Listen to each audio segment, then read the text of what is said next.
Welcome, everybody. Good Laura morning. and Carolyn in the Good house. morning. How's Look it at we going? got the people coming on. It's cold here up Good. in the north.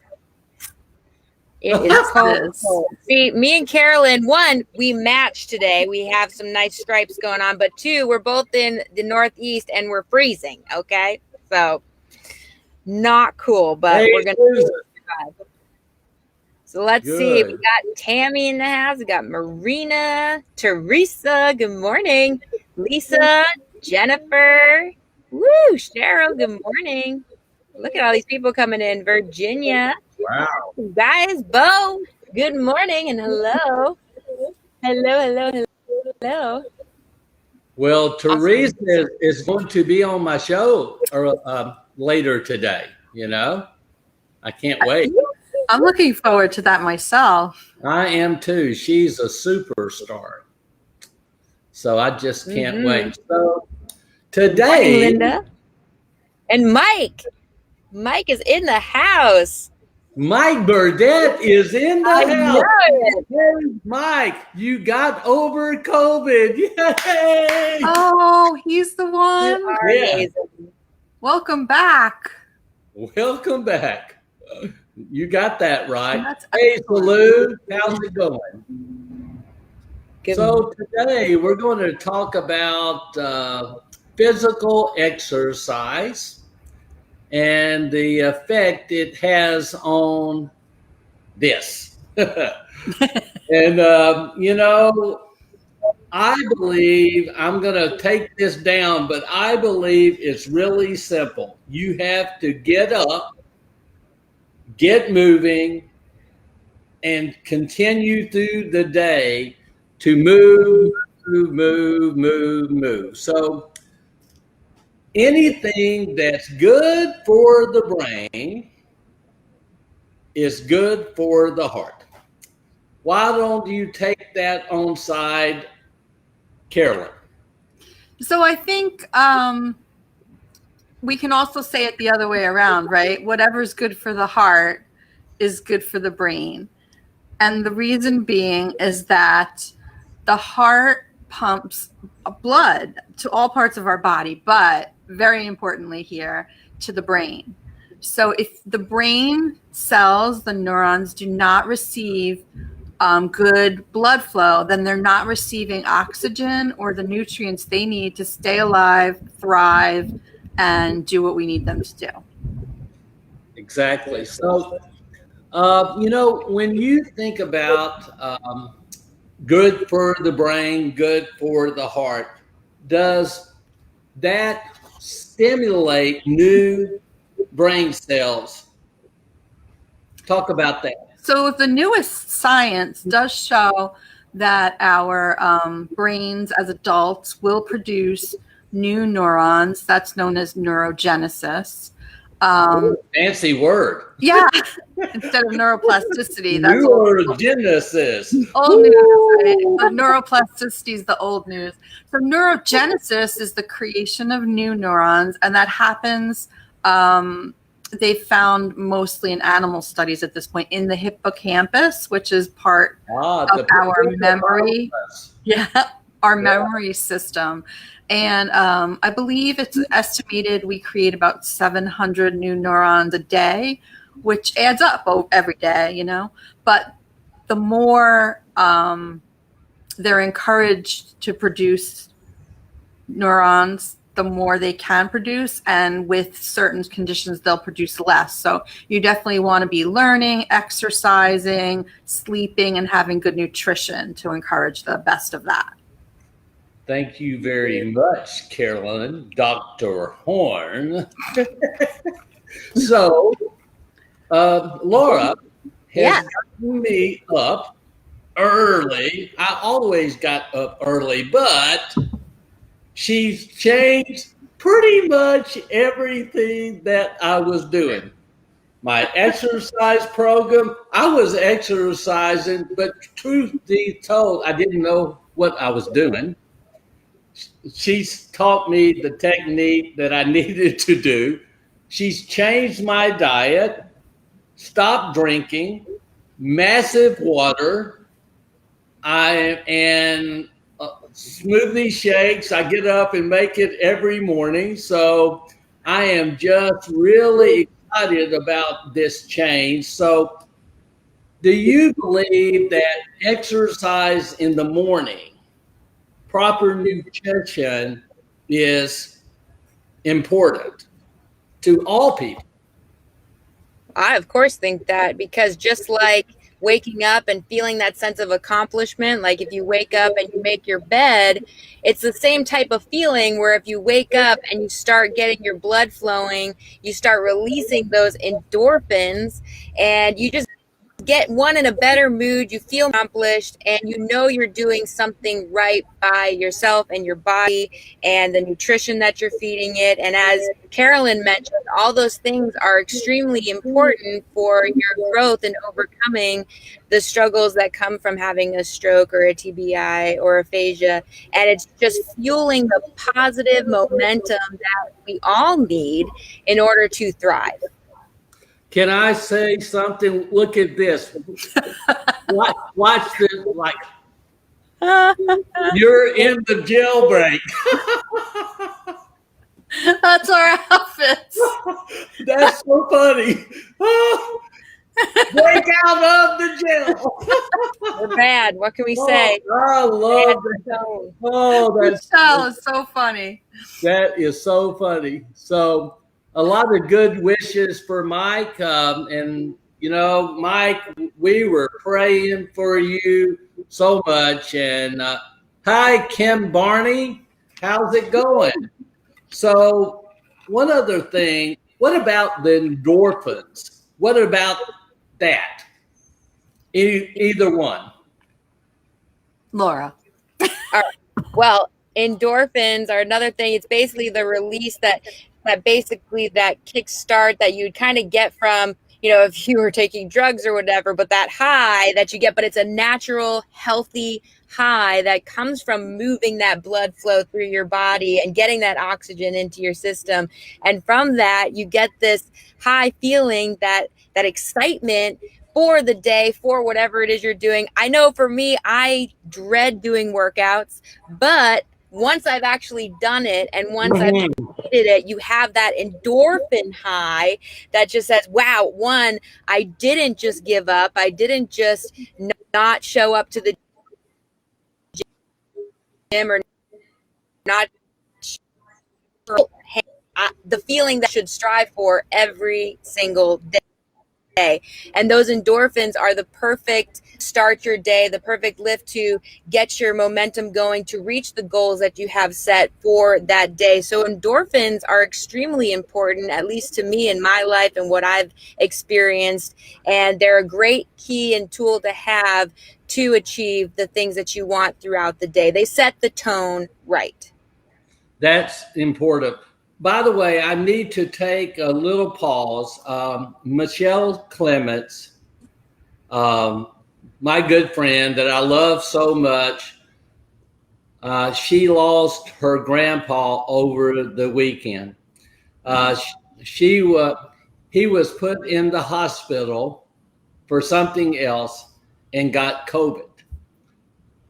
And so sad. I just want to reach out to Michelle and say, we're with you. I'm praying for you.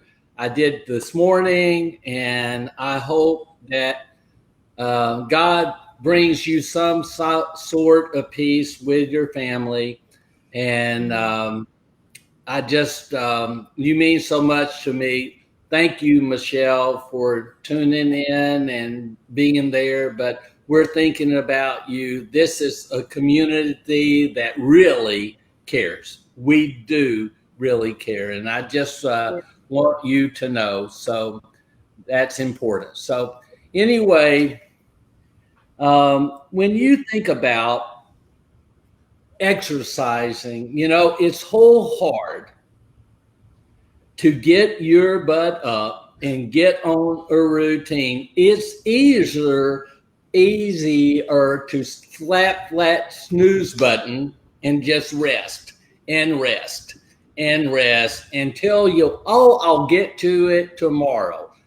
Tomorrow becomes Wednesday, becomes Friday, becomes next week, becomes next month, becomes next quarter, becomes next year, until you wake up 308 pounds like I did over time. I'm telling you, if you stuck a pin in me, I would still be floating. Goodyear blimp, walking around like this. Oh my God. I'm telling you. Mike can tell you, I was a train wreck. But I feel better now by getting up, getting moving, and eating right, drinking massive amounts of water. Though the drinking away, I feel so good. And I am really committed to about studying about neuroplasticity and what's that word you Neurogenesis. Oh, neurogenesis and hippopotamus and hippocampus as well, because it's so amazing that when you exercise in the morning, I don't know if it's endorphins, but it gives me a rush, makes me learn more, retain more. So there's a study I read over the weekend, hippocampus and memory is greatly stimulated by exercises, spiking the brain early in the morning, getting your heart rate up. Can you speak to that a little bit? Oh, Karen? Sure. Well, I didn't read that particular article. I'll send it to you. Okay, thank you. It makes a lot of sense, right? Because as Laura was explaining to us about how early in the morning and getting everything going, I mean, the brain is another part of our body. And when it gets increased oxygenation, then it's set to do more with its day too. And our brain is going to do something. I think I said this recently. So you want to do all the things you can if you're in recovery from a brain injury of any sort, to let those cells have all the materials they need to thrive and to reconnect to other things and to grow the new ones and all of that, which will improve your memory and anything that you do throughout the day, even, moving in different ways or like you do with your speech, saying things in different ways, like any way that you're altering the way you do things each day, your brain is learning, which means that it's going to make those new synaptic connections and the axons will connect in different ways and you'll grow more new brain cells. And so you'll have more material to work with to keep learning and getting better. That's amazing. I have to address another thing. Jeff Baylor, my good friend, that's been so inundated with cancer. He's fought, and he's done an amazing job. We lost my friend that I trained in Midway Motors. Jeff just informed me that he had a brain aneurysm, 42 years old. Fought hard for 2 weeks. The good Lord needed him more. Left a wife, 3 daughters, and a son, oldest daughter. It's just, Jeff, give my condolences to the family, please. And, the thing I love about this community, we're not too busy. We're not too busy to stop and say a prayer. We're not too busy to extend a hand to people who need it. We're not too busy to be compassionate. We're not too busy. So I think that's enough of this. I just I was shook up by Jeff's. I didn't know that, Jeff. So thanks for sharing that with me. And I'll reach out later. But, you know, when you get up and just move and do different types of exercises, Laura has taught me to confuse the muscles. Mm-hmm. Don't do the same thing every day, just like I did with my speech. Muscle confusion is a good thing. Work on different parts of your body. She has taught me so many exercises. By the way, they all make me sore, all of them. And yes, you do. Yes. Just horrible, but it's a good thing. I'm getting better. I'm getting better every day. I need to learn to stretch more. So have a good day, and all my thoughts with Michelle, Jeff, and the co-worker he lost. By the way, happy birthday to Janice yesterday. We would be remiss if we didn't say that, but happy birthday to Janice all the way over the pond. I understand you sang happy birthday, and John sang along. It was wonderful. I called her last night, like midnight or later, and sang happy birthday to her.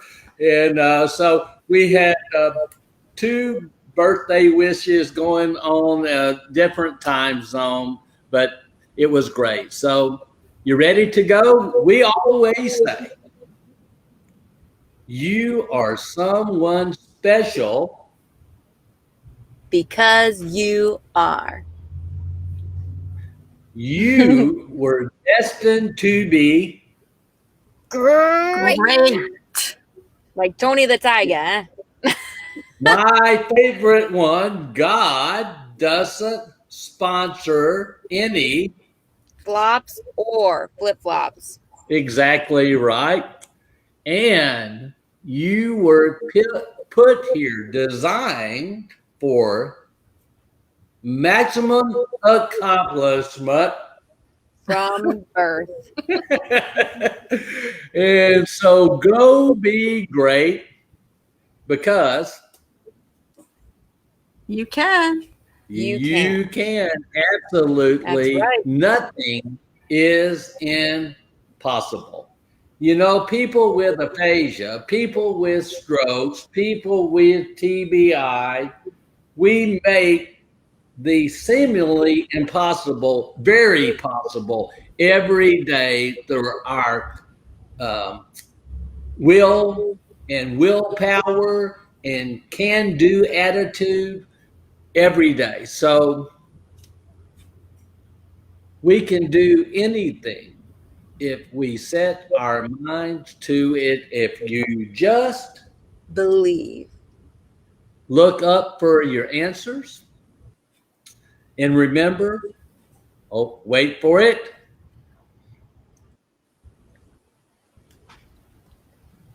Hope is on the way. Drag it out. Later today, tune in at 11 o'clock for the wonderful Teresa Sante. I am so glad to be interviewing this amazing woman. She has done so much. And by the way, her speech has gotten so much better over the last 3 months. I just want to find out what she's doing, how she's doing it. So be sure and tune in. Two of my favorite ladies on earth, Laura Messner, all the best. Kiss it to you. And Carolyn Falconer Horn. Kisses. Thank you. Thanks for always being available. Thanks for sharing your insight. Thanks for sharing what you do. You have a good heart. I can tell it. And by the way, I miss you. So have a good day. I've got to go prepare for my show. Thanks for tuning in. Bye. Bye. Bye.